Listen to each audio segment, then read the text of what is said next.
Hello everybody, welcome to our channel our health and wellness. So today we are going to discuss about effects of drought on health. Health पर सूखे का क्या असर पड़ सकता है।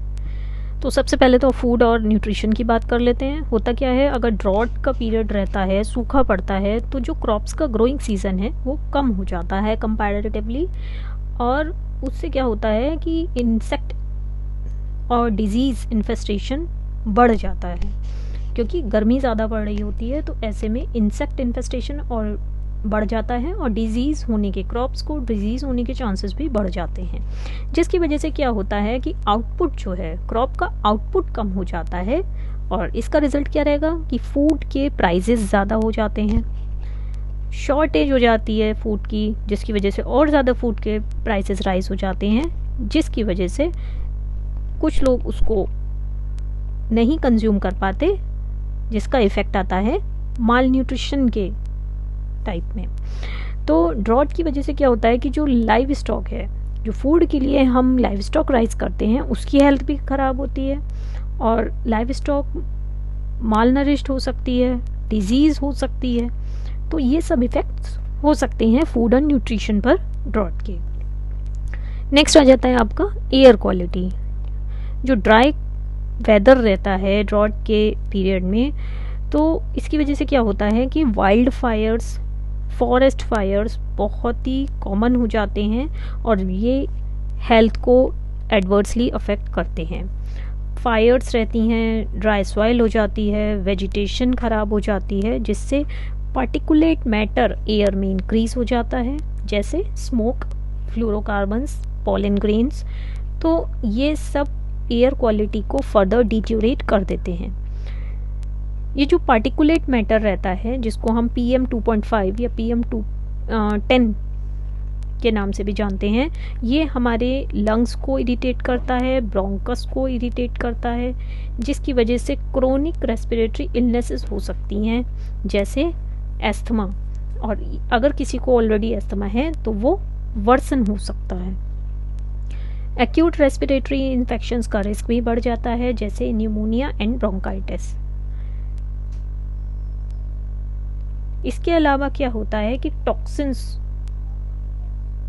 जो होते हैं, जो एयर में इंक्रीज हो जाते हैं, तो ये फर्दर एयर क्वालिटी को डिटेरियोरेट कर देते हैं, जो कि लंग्स को इरिटेट करते हैं और कुछ पॉपुलेशंस में एडवर्सली अफेक्ट करते हैं।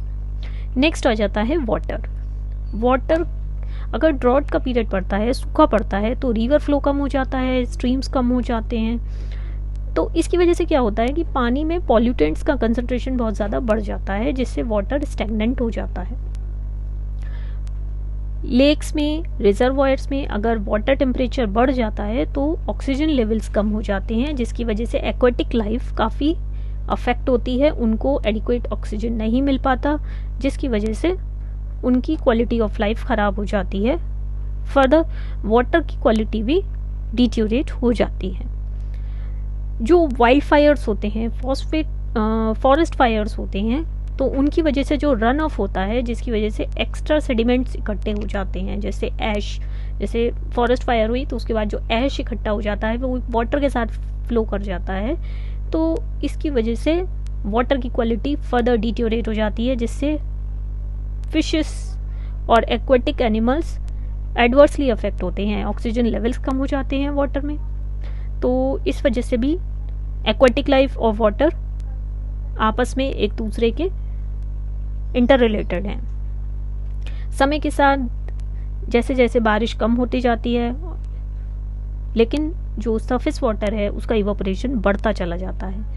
तो होता क्या है, इससे जो ग्राउंड वाटर लेवल्स हैं वो भी फर्दर डाउन हो जाते हैं, कम हो जाते हैं, और कई जगह पानी की शॉर्टेज हो जाती है। नेक्स्ट टॉपिक आ जाता है आपका इन्फेक्शियस डिजीज़। अगर ड्रॉट का पीरियड चल रहा होता है तो इन्फेक्शियस डिजीज़ होने के चांसेस भी बढ़ जाते हैं। क्यों? क्योंकि ऐसे समय में वायरसेस, बैक्टीरिया, ये सब बढ़ जाते हैं। ये सरफेस वाटर को भी पॉल्यूट कर सकते हैं, ग्राउंड वाटर को भी पॉल्यूट कर सकते हैं, और जो इंडिविजुअल्स वेल्स पर डिपेंडेंट रहते हैं अपने ड्रिंकिंग वाटर के लिए, तो उनके लिए रिस्क बहुत ज़्यादा हो जाता है इन्फेक्शियस डिजीज़ कैच करने का। और जिन इंडिविजुअल्स को क्रोनिक कंडीशंस ऑलरेडी हैं, तो उनके लिए फर्दर रिस्क बढ़ जाता है। कुछ बैक्टीरिया ऐसे होते हैं जो ड्रॉट के पीरियड में फूड को कंटेमिनेट करते हैं, इन्फेक्शियस डिजीज कॉज कर सकते हैं, जैसे Salmonella typhi, Salmonella paratyphi, Escherichia coli.